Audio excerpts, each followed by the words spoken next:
Thursday, beautiful people. It is El Montague with Platinum Convos, and we are here live in the Intellectual Radio Studios, streaming on iHeartRadio. Yay. So hello, hello, hello. I have a wonderful guest here today, and we're going to talk a little bit about heritage and maintaining it, holding on to our heritage. So I have with me in the studio one of my good friends, good friends, actually, Ania VanDyke. Hi, Ania. Hi. Everyone. Hello, everyone. Yay. So actually, I think last week we talked about the Sankofa journey, which was reflecting back into the past and fetching back some memories of the past so that you can move forward in the future. And I thought it would be just wonderful to have a conversation this week about actual culture and people who are able to hold on to their culture and make sure that they're maintaining it and staying involved and engaged with culture. And you came to mind. Of course. Yeah.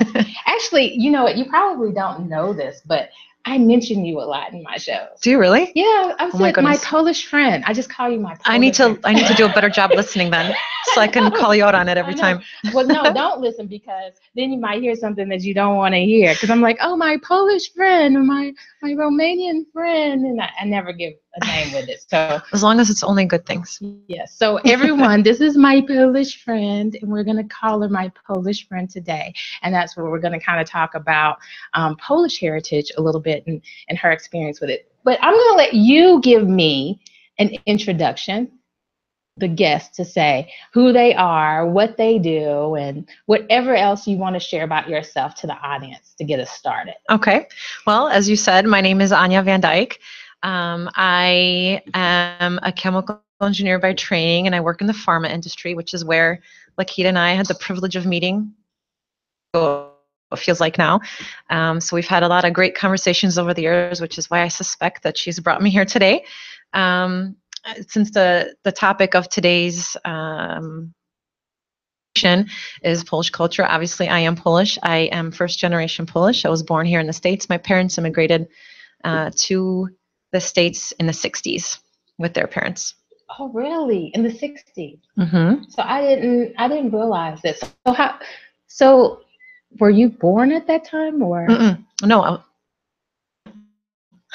No. Okay. I'm so slow moment. So tell me a little bit about that, because Polish immigration was probably the biggest from like the late 1800s to the early 1900s. Mm-hmm. And actually, my understanding in terms of Polish immigration is that Polish people is like an immigrant population in the United States, primarily immigrating to like New York, Philadelphia, and a lot in Chicago area, like there's 2 million, I think, in Chicago. So I'm not a history buff, and so if anyone listening knows Polish history better than me, then I don't want to be told I properly misinformed everyone. But you were right. So during the early 1900s, I think, was when the biggest immigration wave came in, and during that time, so I think it was, again, don't quote me on this, but I think it was 1795 to 19, from my Polish school days in history class. Poland actually did not exist on the map. It was invaded by Russia, Prussia, and Austria. Okay. I think I didn't get an A in history, but I think that's correct. So during that time, Polish people were, not, they were kind of prevented from their culture, right? So the language, religion, anything Polish was kind of almost forbidden and maintained underground. So during that time, naturally, people were looking to leave, and I think, yes, that was a large time when large populations came to the States. In fact, so my parents came in the 60s, but my grandmother, so my father's mother, was actually born in the States. So her mother came to the States pregnant in like 19, I can't remember what year she was born. I want to say 18. So it was at the tail end of that time frame. And she was born here. They lived here for a while, and then they went back. So it was always funny. We used to joke that she was a citizen, but she didn't speak English, and she would always, at least we thought, she acted like she didn't and understand any English, and tried to maintain, right, the culture for us. But then she came back with her children and her husband, my dad. Oh wow, that's an interesting story. So I didn't realize that. I think I didn't realize that the Polish culture had to go underground because of invasions by nearby cultures. I guess that basically that's what happens when the new culture comes in, or the invading culture comes in. They overpower the people. They want to change it to their own. Change everything. So this was like, was this like 100-year period? It was a 100-year period. Yeah. So, you know, as you can imagine, 100 years is a long time. That's many generations, right? Or 2 generations, or I don't know, technically, is it 1 generation? Whatever it is. But let's just argue it's 1 generation. You can wipe out, right, the whole Polish culture, 1 generation of Polish culture, and it's gone, right? But somehow it was maintained. And I think that, you know, I was born here, so I didn't live in Poland and grew up in the Poland. I lived here. And so there was a big like national pride, right? There's a big national pride. Even here in Chicago, there's a giant Polish population. So you can find neighborhoods where people don't speak English. There's Polish stores, Polish restaurants, Polish everything. You can get by and never speak a word of English. Go to church and find Polish masses, right? You can live your whole life in these Polish neighborhoods and not have to learn English. And so there's a sense of pride and people really wanting to hold on to that because it survived this very difficult time. Even after that, it was tough. During World War II, there were a lot of, the Germans invaded, the Russians invaded, and there was a period of time also then where, or Russian, I specifically know about Russian kind of influences being put on. My parents, for instance, had to learn Russian in school. Like, it was a requirement to learn Russian.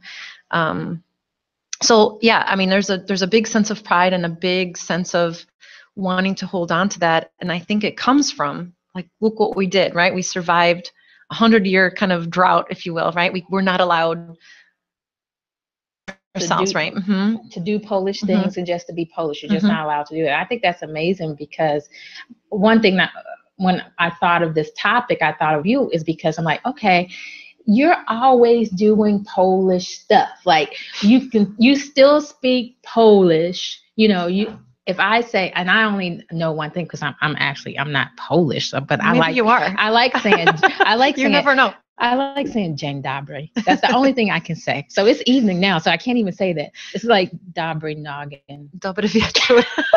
That's close. Is that good night or what? Is that Dobry wieczór is good evening. Okay, that is not the same thing. If I wanted to say night. Night is same, evening, right? Night, evening, wieczór.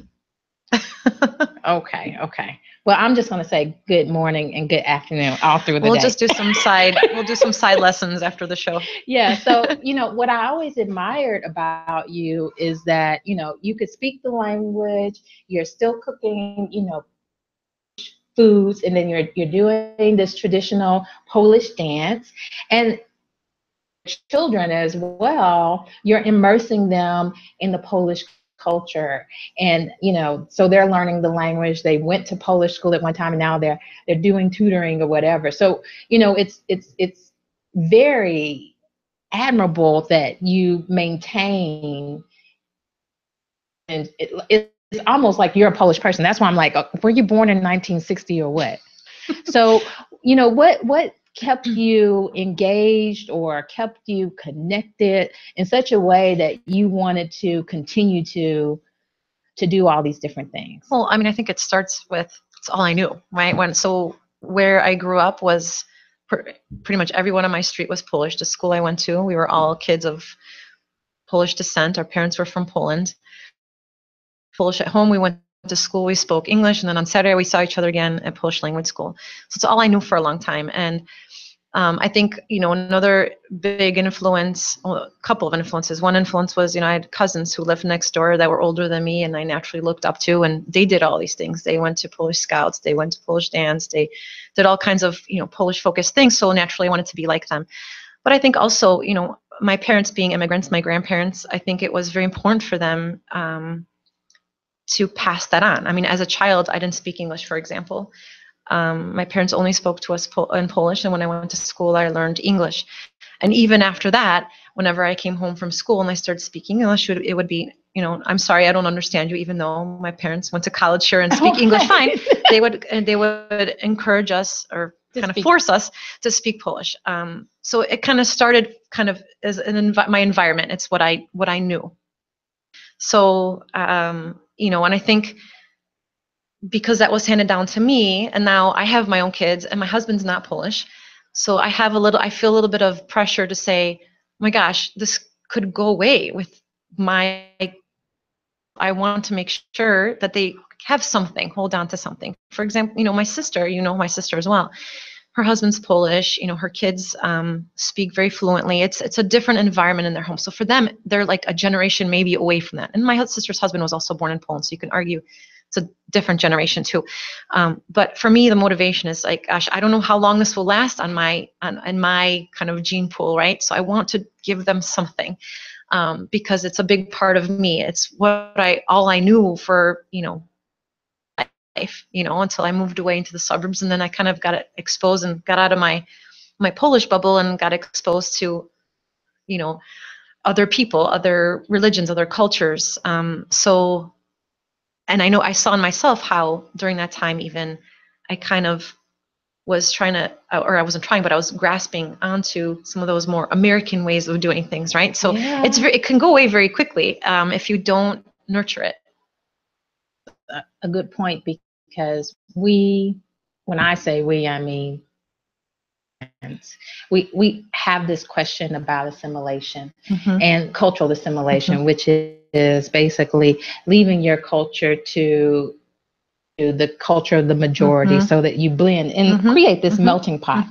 And so as per like history with Polish culture, when Polish immigrants came into the country, and jobs and working really hard in manufacturing and factories, taking and to build things up, which is, really hardworking people trying to take advantage of the opportunity to be in the country, that some of the people at that time were forced to lose some of their Polish culture. And I think that maybe I read something that was like, this was the first time that Polish women were actually leaders of the household. Yeah, you shared the article with me, and I actually never even really truly heard that. So I think that's an American thing, though, right? Because I mean, in the States, you got this dual working families, and you kind of have to make ends meet. But what you're saying is true. But I think it's different generations. So the time my parents came, I think there was less pressure, like everybody else. People who came earlier, I think even I don't know, specific dates, but I'm guessing, in the 50s or even earlier. During those late 1800s when people were coming, I think they desperately wanted to blend in. And they're not different, right? Because you don't want to be different. You don't want to stand out. And we're just talking about how, Poland was underground for 100 years and but that's really what happened. And I know even people, because again, it's a generational thing, but I know people who are a little bit older than me, whose parents came from Poland, and they were never encouraged to learn the language. They were, you're American, you're going to speak English, you're going to be totally American, which is interesting to me, because for me, it's like sad to think that one day it'll be gone, which again is why I'm trying to bring it into my own family. There's truth to that. Yeah, I think it's very interesting, because in terms of, it's actually with my culture, I really like the idea that you're able to maintain it and have a balance and make choices between what you choose to take in that's American and then what you choose to keep that's Polish, because Black Americans, a lot of people don't have an idea of what their actual culture was before coming to this country. So coming into this country, a lot of the history starts with the slave trip, the slave ship, which is not very, a prideful thing that you want to remember and start with your culture. And the culture that we've created in the United States, trying to identify what that is and what that really means, and then also fitting in with broad American culture is like, you don't really have that choice, because it seems like you're losing everything, because you didn't have a lot in the beginning. So I think it's just really awesome that with Polish culture that you're able to. Mm-hmm. For sure. I mean, though too, and I think if you take a step back and different perspective, I mean, a lot of it is just what you learn. It's your environment, right? It's so for me, it's what I learned from my parents, from my grandparents, my cousins, my aunts and uncles, my family. So while I don't necessarily history and all those kinds of things because of the school I went to, but I don't necessarily use that. But that wasn't your public school. No, this was a separate This was school. a separate school. Right. So in public school, you didn't learn any of this. No. I went to a separate Polish language school every Saturday for 3 hours. And then after that. Yeah. So in addition to your Monday through Friday, your parents instilled in you, or I'm not going to say they asked you. They sent me. They sent you to Polish school on Saturdays to make sure that you have everything intact. Yes. So that's a good thing. So it's a good thing. Although, as a kid, we all hated it, but I am very grateful for it today. About it, I interrupted you. Sorry, I lost my train of thought. Oh, I was talking about environment. So I'm just, what I was going to say is, while you may have this maybe not so glamorous beginning as an African American woman, I think you can maybe pull from your own familial experiences, your environment growing up, I know you were close with your grandmother and your mom, and maybe that can become your version of your culture that you can pass on, to your children. I think it has to begin somewhere is maybe the point I'm trying to make here. Yeah. And I think that people are doing that now because especially with social media, and this is just my opinion, anybody else chime in if you want to leave a comment on Facebook, but with social media, people are connecting and I think are sharing histories as they believe it and as they know it with people that are in the community, because a lot of the history is not in the history book or was lost because of translation or lost because of actually in the very beginning language barriers between the people when they first immigrated here. They weren't able to speak to one another. So now people are finding that, sharing it through social media, but you're getting bits and pieces of it. So what kind of things do you hear? I've heard so many different things. Curious. I've heard so many different things. Now, I've heard that, some of these things are, kind of mind-boggling, but, there are a number of different things and theories of how Black people came to be in America. One is, of course, we came from West Africa. You could be one of very many tribes out of the 50 plus countries, speaking 3,000 languages. You were traded into chattel slavery without the people knowing that it was actually chattel slavery, because they didn't have that concept in Africa at the time. And then you were over here and then in the South and then migrated out, or in the United States, or if you went to Caribbean country or South America, all of those places came from West Africa. That's the predominant theory. There's another theory that Americans are descendants from a lost Israel tribe. I've heard that one. Have you heard that, Earl? That's an interesting one. Yes, I've heard that one. And then also there's another theory by which that African Americans were already here in the United States prior to the coming of Christopher Columbus. We just had Columbus Day. I'll have to bring that up as indigenous people. Okay. There are a number of people more kind of believe that. Yeah. And, there were a number of Native American tribes that were dark. Got here when and how, right? And so, that I think could be, I don't know any basis of it, but there are a number of different theories on that. And, so awakening and trying to figure out what your cultural background is, and then just educating the people at large when so many people think so many different things. Right. It's a challenge. Sure. And so when you see other cultures that, even though we have African festivals and we have 3 months, it's not very specific. Well, there's so many countries, and Africa's a continent, right? Yeah, it's a continent. So it's got to be generic, right? Exactly. Unless it was a Nigerian festival, right? Or whatever, South African. Yeah, right? it's like you find yourself looking at all of this stuff in awe, like, oh, that's nice, but am I connected to that? What am I really connected to? You don't really know. Sure. Let's talk a little bit about the dance. So I know that Polish cultural dance has been a big thing for you. Yes, I did it for a long time. And I remember you saying, I have got to make some time in my life. Well, so when we talked about this was, I think it was last year. So going back kind of, backwards in time a little bit, I like Polish things, right? One of which was Polish dance from when I was little. And something I always enjoyed, and all my friends did it too. So somewhat of a social thing as well. We did a lot of, we took trips, to Poland and trained with choreographers. We performed in Canada. We performed all over the US. It was fun. It was something to do, it was social. We traveled, we met new people, we learned new things.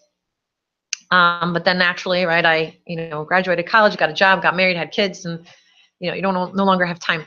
But last year, I think it was last year, the group that I used to dance for or with, their 50th anniversary. And so all of us alumni. 50th anniversary. So this group has been around, right, 50 years. Oh, wow. And we were all us, old fogies or alumni, however you want to describe it, were called to participate in the 50th anniversary along with the current dancers, which were, it made me realize how old I actually was. Because I showed up there, I did this, I know how to do this. It's in, it's all in my head somewhere. It's like riding a bike, and you show up and you see these young kids. It's like, wow, yeah, I am old. But it was a great time. And so that's, that's what you're referring to, is that time when we were asked to come back, and I had to get my butt in gear and really, to keep up with these young people who have been doing it more, or have been doing it this whole time, and I haven't for 15 years or whatever it was. But I had a great time, and it was an opportunity for me to show my husband, who I think maybe he saw me dance once or twice when we first met, but my kids for sure never did. So it was an opportunity for me to show them what I did and what I enjoyed, my hobby, the thing I did when I was growing up. They have their own things, and all they know of me now is, I go to work, I come home, I make sure that they have what they need, and that to them I don't necessarily look like I'm having fun. So I wanted to show them that I had my thing too, and I could do something, and it's also part of their culture.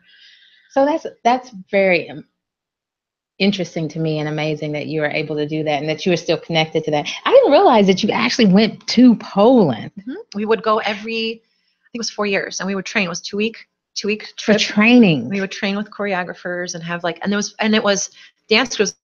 This was the cool thing. So these were dance groups, this conversation. So dance groups from all over the world, Polish dance groups from all the world. So we met Polish people from Brazil, Polish people from the Netherlands, from all over the place, different parts of the U.S. And we would have dances we would perform as part of our own country. So we did what's the square dancing, which we all hated. We're like, oh, this is not the U.S. But we did square dancing. But like the Dutch, for example, came and did their shoes in their wooden shoes, or did their dance in their wooden shoes. And then the next day was or next couple of days we would train with these choreographers, and then at the end we had a big concert of all of us dancing Polish folk dances, and we would meet all these people the whole time. Some of them didn't even really speak Polish, which is also kind of interesting, right? They were still holding on to that culture, but no longer had the language, but still wanted to learn, right? The dance. Mm-hmm. Just making the choice to be able to do something that. Right. That's very interesting. So I'm sure that you had a great time. It was fun. So we met a lot of people. Yeah. So what did your children actually think about that?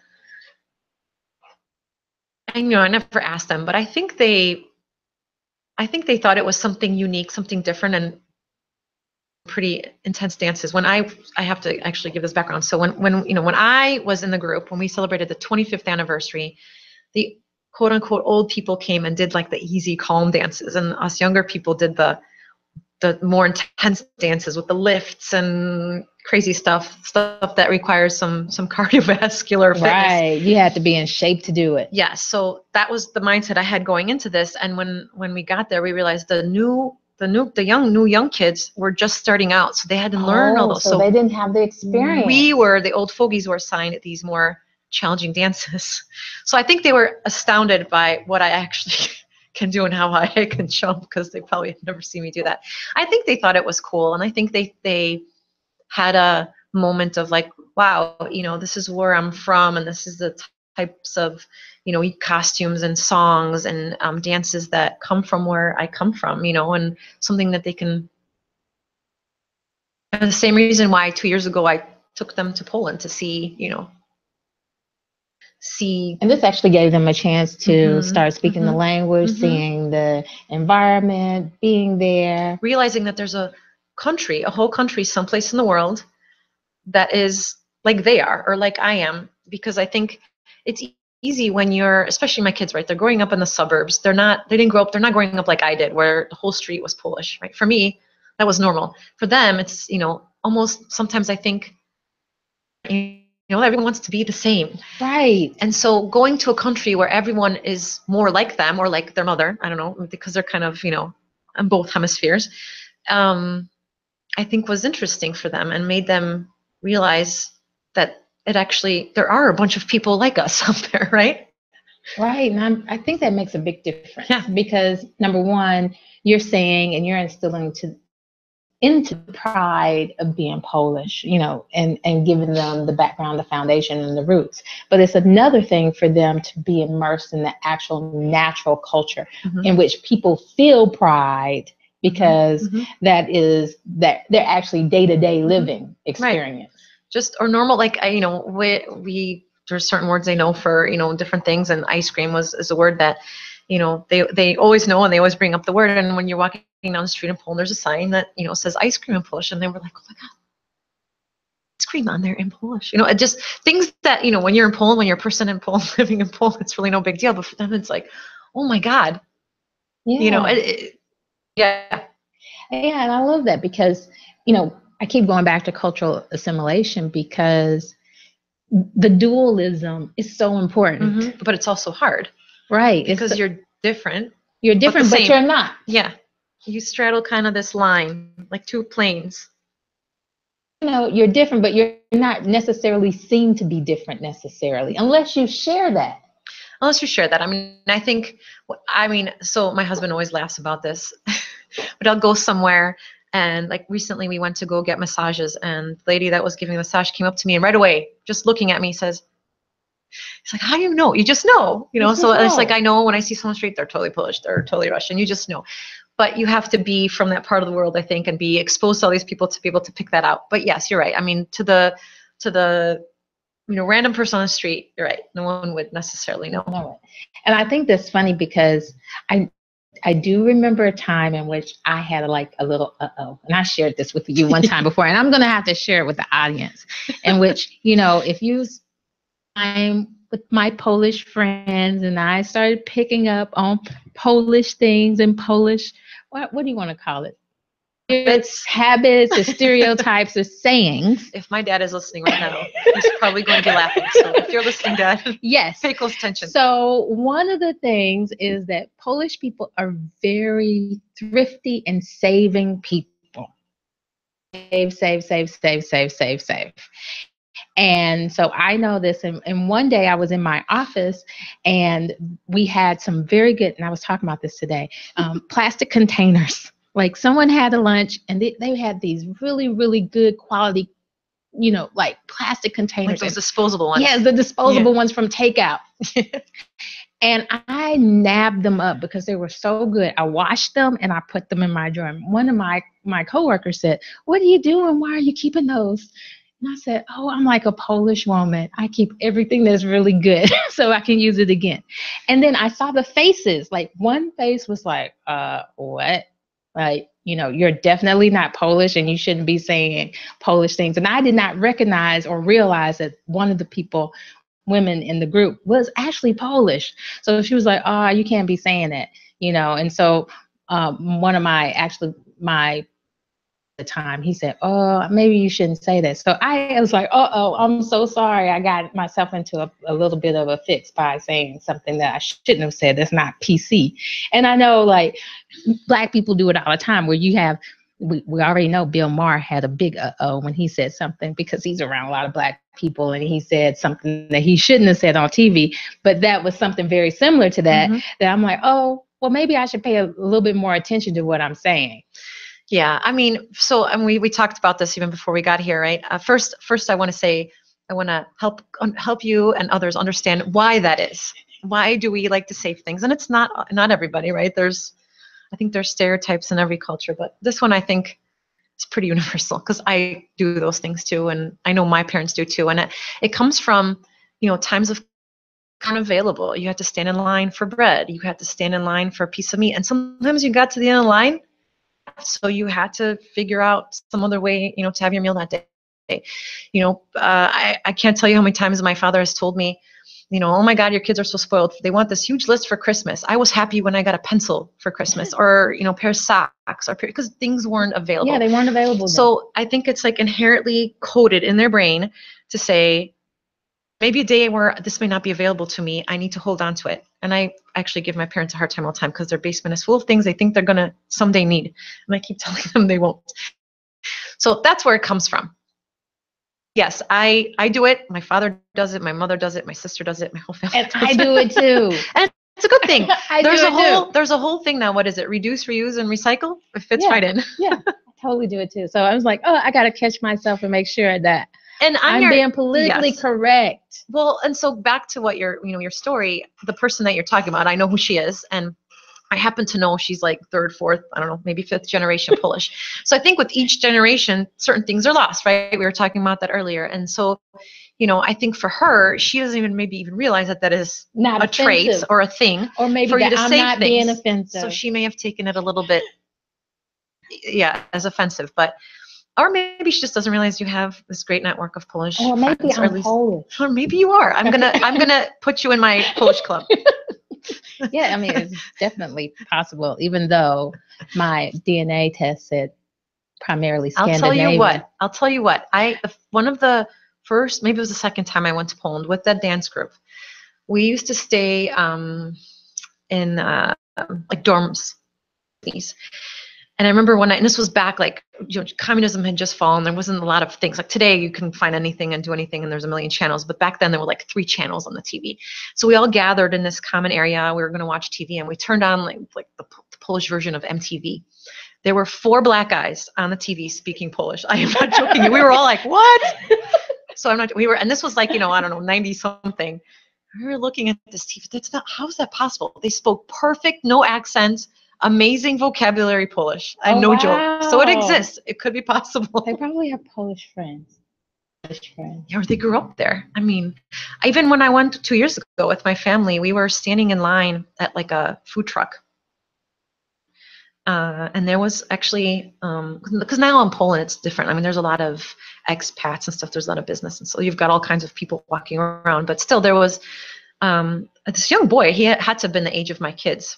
Black boy standing in line in front of us. And I was just watching and waiting to see how he's going to order, because I'm always fascinated by how people go and learn. And Polish is not an easy language to learn. This boy, super fluent, ordered his food. And I looked at my kids and said, what's your excuse? This kid, right, is speaking. I mean, he lives there, right? But still, it exists. So there's a possibility. Like, I don't know, maybe you are. Very, very much so. So, and it's funny talking to you about this, because, a lot of things go through my mind, especially in terms of, and one of the things that doesn't mean so much to me is actually the immigration discussions. Mm-hmm. I'm saying it doesn't mean so much to me, maybe because I'm taking the Taoistic approach in terms of not getting involved with the politics, and also because I'm not descended from immigrants. I don't have a lot of that are experiencing difficulties or directly impacted by the immigration ban. Mm-hmm. And so, but I've been totally a little bit interested just to understand some of the opinions on both sides of the fence. So one side of the fence, I've actually heard, okay, we're a country of immigrants. Even though we have illegal immigrants, they've had difficulties being here. They've been good citizens, that we need to give them an opportunity to stay. And then I've also heard on the other side of the fence that I'm from a family of immigrants and we came here legally. Why can't you? Mm-hmm.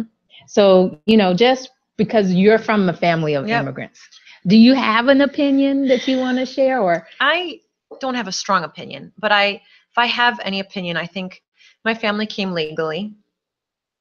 Instinct is, well, laws are laws. We should follow them. Come legally. I do understand, however, there are instances where people are just trying to get away from a bad situation, and that's a tough topic, right? Because if there isn't a legal vetting, then you're, who knows who's coming into the country, right? And that could pose a threat. I get that as well.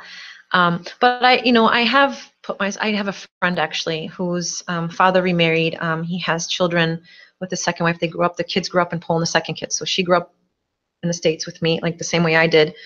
Her father went back to Poland, has children with a new lady, and then they've moved here. And so these kids are now back in the States. There's a cousin that came with them. There was some situation there she came with, and she's here illegally, technically, right? And so now she's threatened to leave. And this girl, it's actually a sad story because she's in search of, a good life. She's a great student. And she can't just marry. High school, right? So she's a great student. She's great at, the sports she's doing. She's not threatening in any way.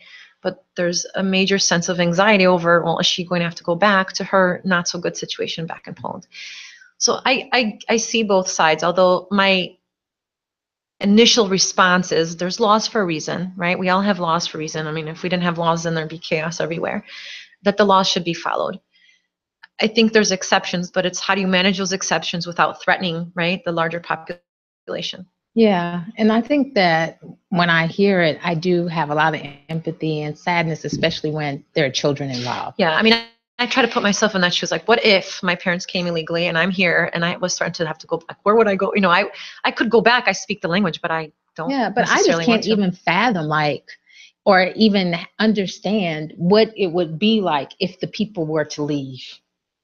Like, I have zero concept of who is actually here and how, because initially the first thing you think about would be Mexicans, because they're typically targeted as people who come over the it's easily to cross over. Yeah, easily to cross over. Other countries are going to come through the airport or whatever. Canada do too. It. I think anything that's directly you can cross through land. But we don't talk about Canada, and we're not trying to build. They don't want to come here. We're all going there. It sounds like. Yeah, they have better things going on over there that they don't want to come here. They want to stay in the cold. They're dealing with us coming over. I think they have the other problem. So but when you do think about it, and I did ask a couple of friends about Eastern Europeans that are in the same situation. I think there are a lot, yeah, and or they're married or they're looking to marry and those types of things. So it's just very interesting to. It is. It's a tough. It's a topic, like a lot of these are, right? There's two sides for a reason. It's a tough. I have a hard time with it as I stumble for words, because I do, again, I will say it again, I really do believe there's laws for a reason, and there are special cases. It's just, how do you manage those special cases without in your country not knowing who's here and what potential threats could be coming, right? Because there's been known. We look at the news and see all the things that are happening in London, right? And it's related to coming into the country and kind of causing some issues. So it's a fine line. I don't know how I can't solve it. That's why I'm not a politician. I don't think I would be able to make it, because I would say, hey, migrational patterns. Mm-hmm. The land is here for everyone. Government created these borders. People are supposed to roam. That's like naturally, people are supposed to roam. And now that, we have all these governments and resource constraints and all these things that, I don't know, is that the natural order or not? But, people came here to this country for opportunity. And I think like immigration, another reason why immigration is just a hard concept for me is that most people that immigrated this country, the United States, came here for opportunity, where sure.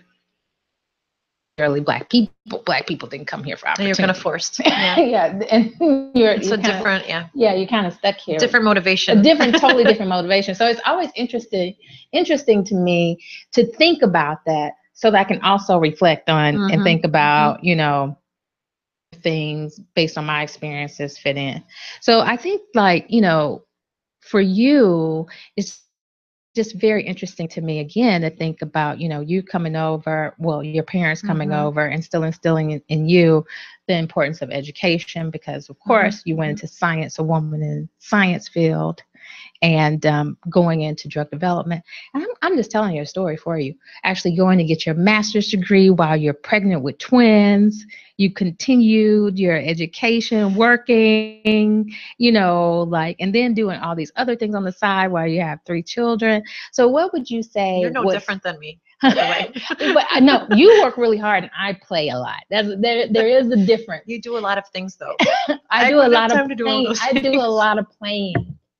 So, but I do think that it's like an awesome story. So what would you say would be like one of the biggest things that for you is something important that your parents instilled in you that came from, I'm going to say that came from Polish culture. Can I add that in, or that I guess does you that make can. it too hard? I guess you can, but I think, I don't know, from the Polish culture, that's kind of, like you said earlier, right? The Polish people are known. There's a lot of stereotypes out there, as I'm sure everybody knows. But I think one true statement is that working.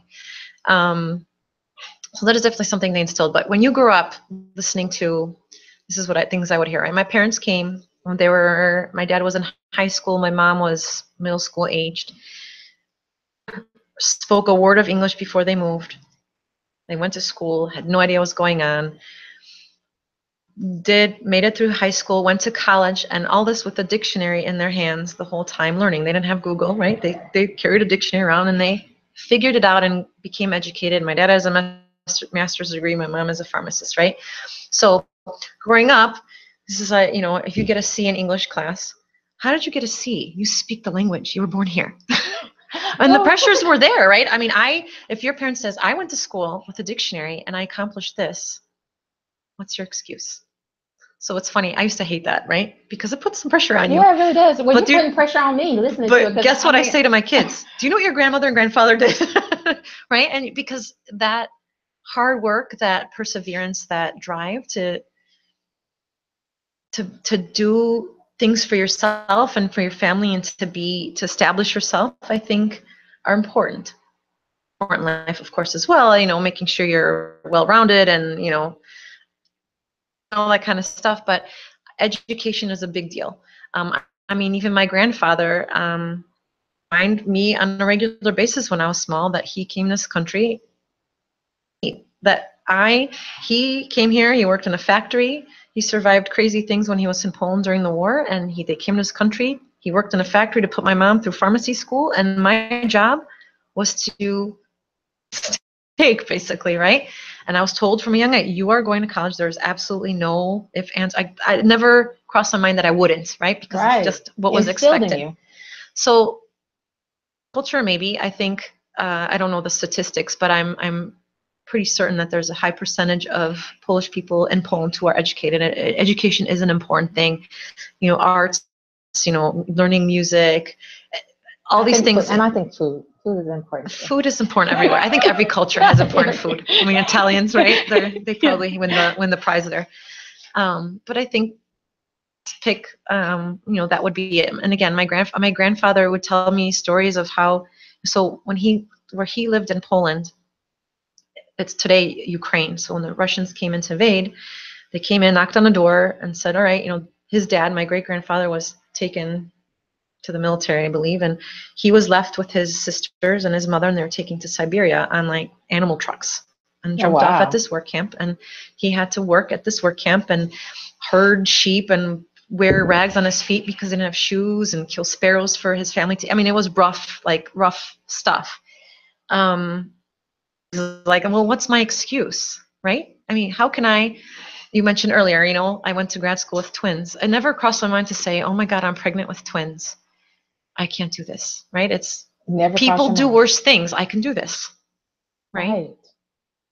Right. That's Like right. my life is rosy compared to, you know, what my grandparents had to go through, or even my parents, you know.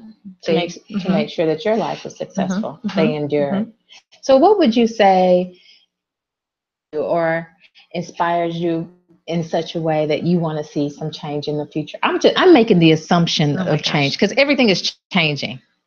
What would you say is your inspiration or what you would hope to see in the future? I don't know. You mentioned your children.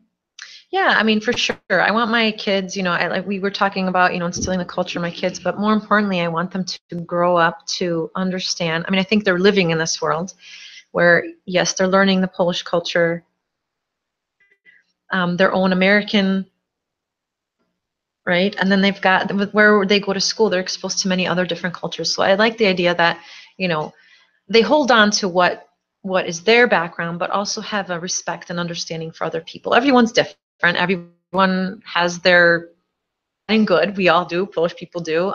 But it's at the end of the day, you know, just respecting people for their differences. We're all going to be different. We're all not going to agree. But just being respectful, I think, is what I. Oh, I love it. I love it. I love it. I love it. So, you know, we actually have to wrap up, but I want to say, I know, I love it so much because I'm so happy that I invited you here to talk about this because it's a wonderful thing to have a dialogue and have an understanding of different people and where they're coming from, their different cultures, so that they can have the same type of view about your culture and understand you better. So I'm so happy that you came and you shared with us. Thank you for your having me. Polish background and your Polish culture, so that we can all just get together and talk and have questions and then blend in unity. So thanks everyone for joining us tonight on Thursday. It's Thursday. Yes, it is. Platinum Convos. Thank you, Ania. Have a good night. Good night.